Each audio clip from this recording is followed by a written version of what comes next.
Qatar, thanks to the rising oil prices and its natural gas reserves, is the world's richest country in terms of per capita income in 2023. In the world's richest country, Qatar, the average per capita income is $127,000. Qatar holds 13% of the world's global oil reserves. When a small population and such a large amount of oil production come together, it is inevitable for Qatar to become the world's richest country. In Qatar, the majority of the local population consists of native citizens, numbering approximately 400,000 people. The total population of the country reaches around 3 million. However, in addition to the local population, known as Qatari, there are also around 2.6 million foreigners coming from countries such as India and Pakistan. These foreigners typically work in the service and construction sectors and often strive to support their families in their home countries by working in challenging and demanding conditions. The local population in the country is provided with free services such as housing, electricity, water, and gas. Domestic phone calls are also free and unlimited.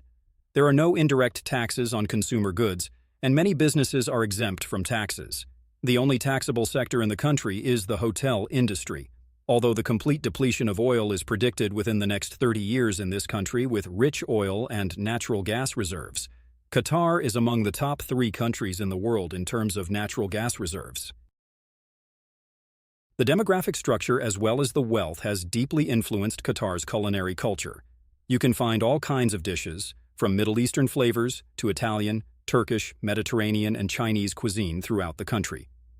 To taste local flavors, restaurants offering influences from Palestinian, Moroccan, and Iranian cuisine have seamlessly integrated into Qatar's culinary landscape.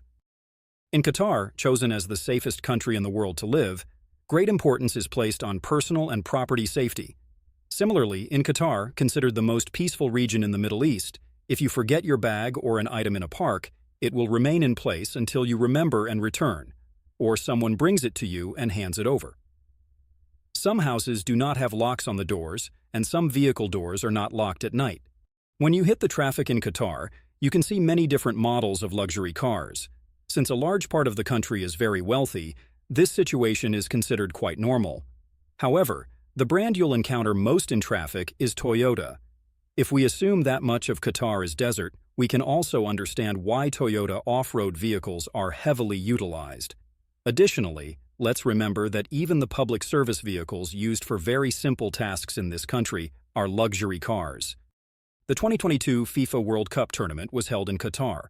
Although many countries objected to this decision, Qatar's significant economic investment in this tournament overshadowed any controversy. The Qatari government spent $220 billion on preparations for the World Cup over a period of 10 years.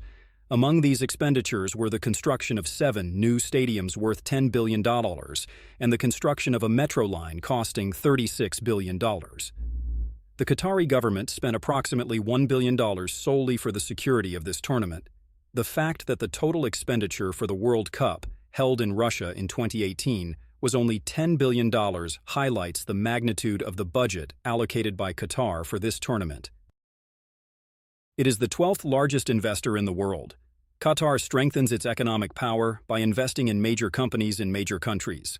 Leaders, aware that the country's underground resources will one day be depleted, have chosen this path to ensure their long-term power. They are partners in major companies in almost all countries, especially in Europe and Asia. Qatari businessmen who first entered the global stage by purchasing major football clubs, then continued by acquiring banks and media organizations. In Qatar, as in other Middle Eastern countries, governance is passed down within the family. The country may present a democratic appearance in some aspects, but in reality, it does not have a fully democratic structure in terms of governance and laws. Criticizing or insulting the leader of Qatar is not well received and can have serious consequences. Such actions are considered serious crimes for both locals and foreigners.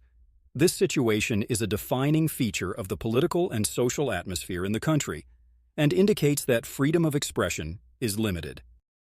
In Qatar, the number of true natives is quite low, and it is not common to see them in the streets. These native Qataris, who are typically extremely wealthy, have adopted a unique lifestyle. They live in luxurious residences, spend time in luxurious places, and generally travel in luxury vehicles. Additionally, a distinctive feature of Qataris is that they often have received better education than other Arabs. Almost every Qatari speaks various foreign languages, especially English and French, and has been educated at leading universities worldwide. These individuals educated in Western countries generally do not have a traditional Arab mindset and have a more forward-thinking perspective. This makes them more visionary,